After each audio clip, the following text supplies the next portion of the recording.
World War II hits close to home quite literally in this moving drama from director William Wyler, and you can watch it for free on the new free streaming app Momitu. From MGM and starring Greer Garson and Walter Pidgeon, this is 1942's Mrs. Miniver. I'm Harry Marks. You can find me on TikTok at Lobby Intros as the host of the classic film history channel Let's All Go to the Lobby.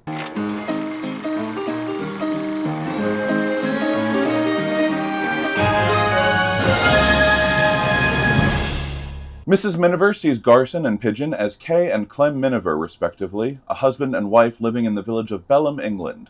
Of their three children, it's their eldest, Vin, who returns from Oxford only to join the Royal Air Force as the threat of war encroaches on their family's home. Over time, Vin gets married while his mother and father help with the war effort as best they can.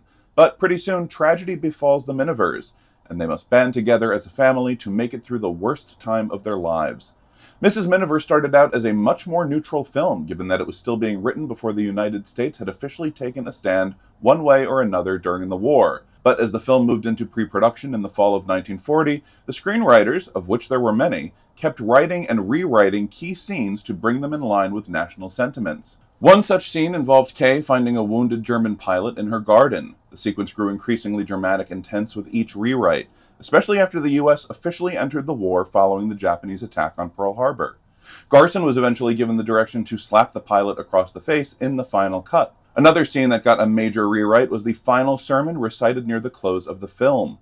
The writers hadn't given Wyler a version he felt lived up to the moment in which it appears in the movie, so he and actor Henry Wilcoxon, who plays the vicar delivering that speech, rewrote it the night before it was shot. It's a sermon about more than two sides fighting. It's about survival and freedom, and it was so powerful, it was reprinted in several popular magazines at the time. President Roosevelt even ordered it be recited on the radio and printed on pamphlets that were sprinkled over Europe.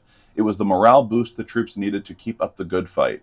And that speech went a long way in helping to sell the film to audiences and critics alike, because its propaganda was far more subtle than had been previously seen. This wasn't blatant anti-German rhetoric coming from the British government. It was a story about family and struggle amidst a troubling time. According to Winston Churchill, this film had done more for the war effort than a flotilla of destroyers.